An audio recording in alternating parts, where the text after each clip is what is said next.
Hi hello ನಮಸ್ಕಾರ ವೀಕ್ಷಕರೇ, ಕಾರ್ಯಕ್ರಮಕ್ಕೆ ಸ್ವಾಗತ. ನಾನು ಶ್ರೇಯಾ. ಆರೋಗ್ಯ ಅನ್ನೋದು ನಮ್ಮೆಲ್ಲರಿಗೂ ತುಂಬಾ ಇಂಪಾರ್ಟೆಂಟ್ ಅಂತ ಗೊತ್ತು. ಆದರೆ ಇತ್ತೀಚಿನ ದಿನಗಳಲ್ಲಿ ಎಲ್ಲರೂ ಕೂಡ ತುಂಬಾ ಅನಾರೋಗ್ಯಕ್ಕೆ ಗೊತ್ತಾಗ್ತಾ ಇದ್ದಾರೆ.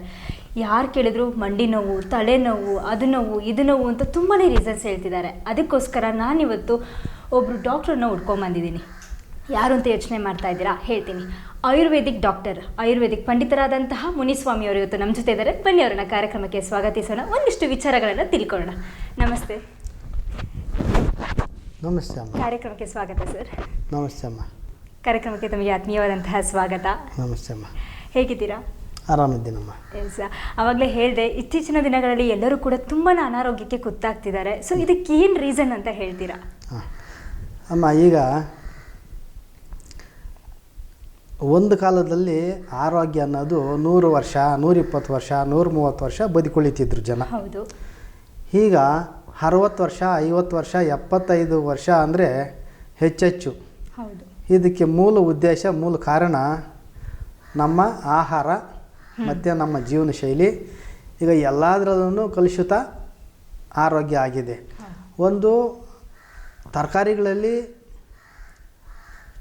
ಕ್ರಿಮಿನಾಶಕ ಸಿಂಪರಣೆ, ಆಮೇಲೆ ಬೇಳೆಕಾಳುಗಳು ಅಂಗಡಿಯಲ್ಲಿ ಹೋಗಿ ಎಲ್ಲ ಕಾಳುಗಳು ನೋಡಿ 1 ವರ್ಷದ 2 ವರ್ಷದ ಎಷ್ಟೇ ಹಳೇದಾಗಿರಲಿ ಹೊಸದಾಗಿರಲಿ ಒಂದು ಹುಳ ಮುತ್ತಿರೋದಿಲ್ಲ. ಅಂಗಡಿನಲ್ಲಿ ಹೋಗಿದಾಗ ಜನ ನೋಡ್ತಾರೆ, ಒಳ್ಳೆ ಮುತ್ತುಗಳು ಹವಳುಗಳಿದ್ದಂಗೆ ಇರ್ತದೆ ಕಾಳು, ಎಲ್ಲೂ ಒಂದು ಬೀಜ ಉಳುಕು ಹೋಗಿರೋದಿಲ್ಲ. ತುಂಬ ಚೆನ್ನಾಗಿದೆ ಕಾಳು, ಉಳುಕೇ ಇಲ್ಲ, ಅದನ್ನು ತಗೊಂಡೋಗಿ ಮನೆಯಲ್ಲಿ ತೊಳಿತಾರೋ ಬಿಡ್ತಾರೋ ಹಂಗೆ ಹಾಕ್ತಾರೋ ಗೊತ್ತಿಲ್ಲ. ಇದು ಯಾಕೆ ಮುತ್ತನಂತೆ ಇದ್ದಾವೆ? ಇಲ್ಲಿ ಮೆಡಿಕಲ್ ಸ್ಟೋರಲ್ಲಿ ಹೋಗಿ ರೈತರು ಕಾಳುಗಿಡೋ ಮಾತ್ರೆ ಅಂತ ಸಿಂಪಲಾಗಿ ಹೇಳಿದರೆ ಸಾಕು, ವಿಷದ ಮಾತ್ರೆ ಕೊಡ್ತಾರೆ.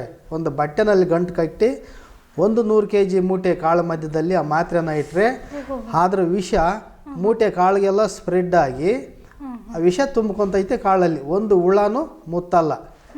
ಈ ಜನ ಗೊತ್ತಿಲ್ಲದೆ ಇರೋರು ನೋಡಿ ಆ ಕಾಳನ್ನ ತಗೊಂಬಂದು ತೊಳಿತಾರೋ ಬಿಡ್ತಾರೋ ಅದರಲ್ಲಿ ಸಾಂಬಾರು ಮಾಡ್ತಾರೆ, ಅಲ್ಲಿ ವಿಷ ಹೋಗ್ತದೆ. ಇಲ್ಲಿ ಆ ವಿಷ ಹೋಗಬೇಕು. ಉಪ್ಪು ನೀರನ್ನ 10 ನಿಮಿಷ ಕಾಳಲ್ಲಿ ನೆನೆ ಇಟ್ಟು ತೊಳೆದು ಕಾಳನ್ನು ಸಾಂಬಾರ್ಗೆ ಹಾಕಬೇಕು. ಒಂದು ಎಚ್ಚರಿಕೆ ಮಾತುಗಳು. ತರಕಾರಿನ ಉಪ್ಪು ನೀರಲ್ಲಿ ತೊಳಿಬೇಕು, ಬರೀ ನೀರಲ್ಲಿ ತೊಳೆದು ಹಾಕ್ತಿದ್ದಾರೆ. ಅಲ್ಲಿ ಆರೋಗ್ಯವನ್ನು ಸಂರಕ್ಷಣೆ ಮಾಡ್ಕೊಳ್ಳೋಂಥ 2 ಮಾತು. ಅಲ್ಲಿಂದ ಆಚೆ ಈಗ ಆಕಾಶ ತತ್ವ, ನಮಗೆ ಕಾಸ್ಮಸ್ ಎನರ್ಜಿ ಏನು ಹೇಳ್ತಾರಲ್ವ, ಅದರಲ್ಲಿ ಓಜೋ ಪದರಗಳೆಲ್ಲನೂ ಓಲಾಗಿ ಅಲ್ಲಿ ಕೂಡ ನಮಗೆ ಸರಿಯಾಗಿ ಫಿಲ್ಟ್ರೇಷನ್ ಆಗಿ ಬರ್ತಾ ಇಲ್ಲ ಸೂರ್ಯನ ಕಿರಣಗಳು. ಅದರಿಂದನೂ ನಮಗೆ ಸಮಸ್ಯೆಗಳು ಉದ್ಭವ ಆಗ್ತಿದ್ದಾವೆ. ಈಗ ಕಳೆ ಮದ್ದುಗಳು ಅಂತ ಬಂದಿದ್ದಾವೆ, ಗೋಲ್ ಹೊಡಿತಾರೆ ರೈತರು. ಆ ಕಳೆ ಮದ್ದು ಅಂತ ಹೊಡೆದ್ರೆ ನೋಡಿ 6 ತಿಂಗಳು ವರ್ಷ ಅಲ್ಲಿ ಮೊಳಕೆನೇ ಬೆಳೆಯೋದಿಲ್ಲ. ವಿಷ ಎಲ್ಲದರಲ್ಲೂ ವಿಷಕಲುಷಿತವಾಗಿದೆ. ಆಹಾರ, ಪ್ರತಿಯೊಂದು ಗಾಳಿ, ನೀರು, ಪ್ರತಿಯೊಂದೂ ಹಳೇದೇನೂ ಇಲ್ಲ ಇಲ್ಲಿ. ನಮಗೆ ನಾಟಿ ಅಂತೇನೂ ಇಲ್ಲ. ನಾವು ಬೆಳೆತಿದ್ದಂಥದ್ದೆಲ್ಲ ಹೈಬ್ರಿಡ್ ಆಗಿದೆ. ಆಯಸ್ ಕಡಿಮೆ ಆಗೋಗಿದೆ. ಈ ಆಯಸ್ಸನ್ನ ಹೆಚ್ಚಿಸ್ಕೊಳ್ಳೋದಕ್ಕೆ ಎಷ್ಟೋ ಎಚ್ಚರಿಕೆಗಳಿದ್ದಾವೆ. ಈಗ ನಾನು ತರಕಾರಿ ಬೆಳೀತಿದ್ದೀನಿ, ಇಲ್ಲಿ ನೀವು ನೋಡ್ತಿದ್ದೀರಾ, ಎಲ್ಲ ಆರ್ಗಾನಿಕ್ ಥರನೇ ಬೆಳೆದಿದ್ದೀನಿ. ಹೆಚ್ಚಾಗಿ ಫಲ ಬರದೇ ಇದ್ರೂ ಚಿಂತೆ ಇಲ್ಲ, ಎಷ್ಟು ಬರುತ್ತೋ ಅಷ್ಟೇ ಒರಿಜಿನಾಲಿಟಿ ಇರ್ತದೆ. ಎಲ್ಲರೂ ಆ ಥರ ಮಾಡ್ಕೊಂಡ್ರೆ ಆರೋಗ್ಯ ಸಂರಕ್ಷಣೆ ಆಗುತ್ತೆ. ಇಲ್ಲಿ ಬಂದು ನಮ್ಮ ಜೀವನ ಶೈಲಿನ ಸರಿಪಡಿಸ್ಕೊಳ್ದೆ ಹೋದರೆ ಪ್ರತಿಯೊಂದು ಮನುಷ್ಯನಿಗೂ ರೋಗ ಅನ್ನೋದು ಒಳ್ಳೆ ಶತ್ರು ಥರ ನಮ್ಮ ಬೆನ್ನು ಸುತ್ತಾ ಇರ್ತದೆ. ತುಂಬ ಎಚ್ಚರಿಕೆಯಿಂದ ಇದ್ದರೆ ನಾವು ರೋಗಗಳಿಂದ ತಪ್ಪಿಸ್ಕೋಬೋದು. ಸರ್, ಒಂದು ಕಡೆ ಈ ಅನಾರೋಗ್ಯ ನಾವೇ ತಗೋತಾ ಇದ್ದೀವಿ ಅಂತ ಅನಿಸುತ್ತೆ ಅಲ್ಲ? ಹೌದಮ್ಮ. ತುಂಬ 100ಕ್ಕೆ 90% ಅನಾರೋಗ್ಯವನ್ನು ಮನುಷ್ಯನೇ ತಾವಾಗೇ ಬರ್ಸ್ಕೊಳ್ತಾ ಇದ್ದಾರೆ. ಅದಾಗಿ ಅದು ಬರೋದು ಪ್ರಕೃತಿ ದತ್ತವಾಗಿ ಬರೋದು, ಗಾಳಿ ಮೂಲಕ ಬರೋದು, ವಾತಾವರಣದ ಮೂಲಕ ಬರೋದು 10% ಆದರೆ 90% ನಮಗೆ ನಾವು ತಂದುಕೊಳ್ತಾ ಇದ್ದೀವಿ. ಇವಾಗ ಒಂದು ಪೀರಿಯಡ್ಸ್ ಬಗ್ಗೆ ನಾನು ಕೇಳಬೇಕು ಅಂದ್ಕೊಂಡೆ ಸರ್. ಅದು ಹೇಗೆ ಅಂತ ಹೇಳಿದ್ರೆ, ಇತ್ತೀಚಿನ ದಿನಗಳಲ್ಲಿ ಒಂದು ಪೀರಿಯಡ್ಸ್ ಅಂತ ಹೇಳಿದ್ರೆ ಟೈಮಿಗೆ ಕರೆಕ್ಟಾಗಿ ಆಗಲ್ಲ. ಕೆಲವೊಬ್ಬರಿಗೆ 2 ತಿಂಗಳಿಗೊಮ್ಮೆ, 3 ತಿಂಗಳಿಗೊಮ್ಮೆ ಆ ಥರ ಆಗ್ತಿರುತ್ತೆ. ಇದರಿಂದ ಯಾವ ರೀತಿ ಸಿಂಪ್ಟಮ್ಸ್ ಇರುತ್ತೆ, ಏನು ಪ್ರಾಬ್ಲಮ್ ಆಗುತ್ತೆ ಅಂತ? ನೋಡಮ್ಮ, ಇದನ್ನು ಹೆಣ್ಣು ಮಕ್ಕಳಲ್ಲಿ ಫಸ್ಟು ಮಗು ಅದನ್ನು ರೂಢಿ ಭಾಷೆನಲ್ಲಿ ಮೈನೇರಿಗೆ ಅಂತ ಹೇಳ್ತಾರೆ. ಮೊದಲನೇ ಸಾರಿ ಮೈನೇರಿದಾಗ ಹಳೆಯ ಕಾಲದಲ್ಲಿ ಶಾಸ್ತ್ರೋಕ್ತವಾಗಿ ಏನೇನು ಕೊಡಬೇಕೋ ಆ ಹೆಣ್ಣು ಮಗಳಿಗೆ ಕೊಡ್ತಾಯಿದ್ರು. ಈ ಶಾಸ್ತ್ರಗಳು ಸಮ್ಮತಗಳು ಎಲ್ಲ ಹೋಗಿದೆ, ಮರ್ತೋಗಿದ್ದಾರೆ. ಇಲ್ಲಿ ಏನಾಗುತ್ತೆ, ಅವ್ರ ಜೀವನ ಶೈಲಿಗಳನ್ನು ಬದಲಾಯಿಸ್ಕೊಳ್ಳೋದಕ್ಕೆ ಅವ್ರಿಗೆ ಗೊತ್ತಿಲ್ಲ. ಪೀರಿಯಡ್ ಆದಾಗ ಸಮಯ ಸಂದರ್ಭ ಇಲ್ಲ, ಕರೆಕ್ಟಾಗಿ ಆಗಿದ್ದು ಒಂದು 28 ದಿವಸಕ್ಕೆ ಮತ್ತೆ ಆಗಬೇಕು ಹೆಣ್ಣುಮಗಳು. ಇಲ್ಲಿ ಸುಮಾರು ಕಾರಣಗಳಿದ್ದಾವೆ. ಅದರಲ್ಲಿ ಎಷ್ಟು ಕಾರಣಗಳು ಹೇಳಬೇಕೋ ಅಷ್ಟು ಹೇಳೋಕ್ಕೆ ಇಷ್ಟಪಡ್ತೀನಿ. ನಮ್ಮ ವೀಕ್ಷಕರಿಗೆ ಸಹಾಯ ಆಗುವಷ್ಟು ರೀತಿಯಲ್ಲಿ ನಾನು ಹೇಳ್ತೀನಿ. ಹೆಣ್ಣು ಮಕ್ಕಳು ಆಹಾರದ ಶೈಲಿ ರಜಸ್ವಲೆ ಆದಾಗ 4 ದಿವಸ ಉಪ್ಪು ಖಾರ ಹುಳಿ ಎಷ್ಟು ಕಡಿಮೆ ಮಾಡ್ತಾರೋ ಅಷ್ಟು ಪೀರಿಯಡಲ್ಲಿ ಬರ್ತಕ್ಕಂಥ ಏರುಪೇರುಗಳನ್ನು ತಡೆಗಟ್ಕೋಬೋದು. ಉಪ್ಪು ಖಾರ ಹುಳಿ ಇಲ್ದಿರೋದು ಯಾರಿದೆ? ಕಡಿಮೆ ತಿನ್ನಬೇಕು. ಹಾಗೆ ಸಾಂಬಾರಲ್ಲಿ ಉಪ್ಪು ಖಾರ ಹುಳಿ ಕಡಿಮೆ ತಿನ್ನಬೇಕು, ಕಡಿಮೆ ಮಾಡ್ಕೋಬೇಕು. ಈಗ ತಿನ್ಬೋದು ಮೊಸರು ಅನ್ನ, ಹಾಲು ಅನ್ನ, ಮಜ್ಜಿಗೆ ಅನ್ನ. ಈ ರೀಕರು ಹೇಳ್ತಾರೆ ಹಾಲು ತಗೋಬಾರ್ದು ಆ ಟೈಮಲ್ಲಿ. ಅದು ಅಕಸ್ಮಾತ್ ಸೇವನೆ ಮಾಡಿದ್ರೆ ಯಾವ ರೀತಿ ಪ್ರಾಬ್ಲಮ್ ಆಗುತ್ತೆ ಅದು? ಇಲ್ಲಿ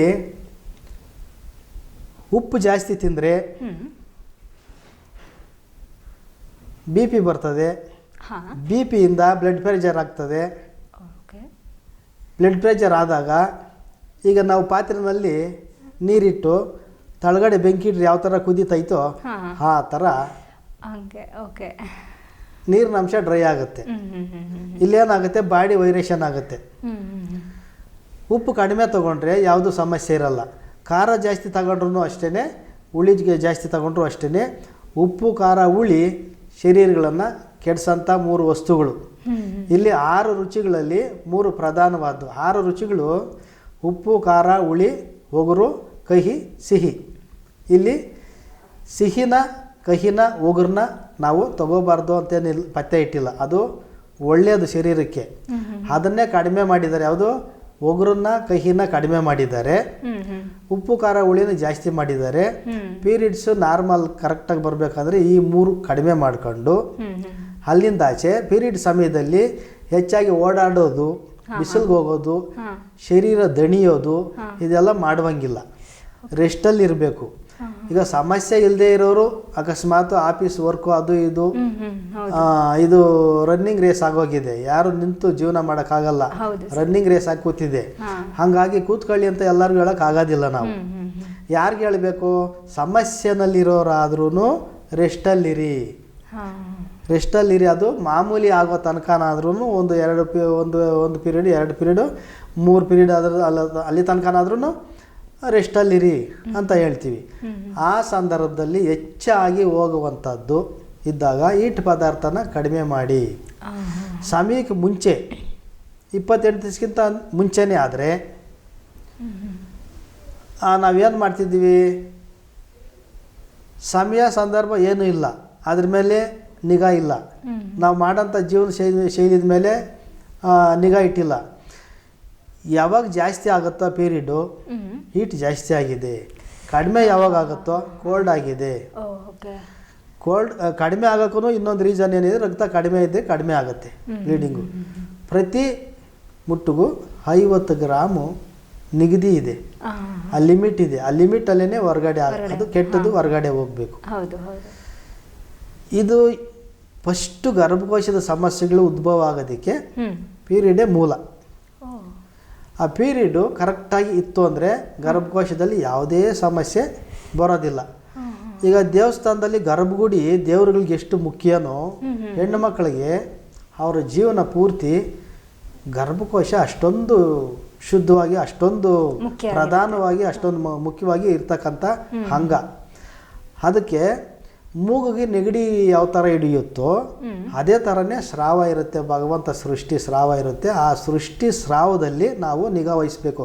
ನನ್ನ ಬಾಡಿ ಯಾವ ಸ್ಟೇಜಲ್ಲಿದೆ, ನನ್ನ ಗರ್ಭಕೋಶದ ಸ್ಥಿತಿ ಯಾವ ಸ್ಟೇಜಲ್ಲಿದೆ ಅಂತ ಅದರಲ್ಲೇ ನೋಡ್ಕೊಂಡು ತಿಳ್ಕೋಬೇಕು.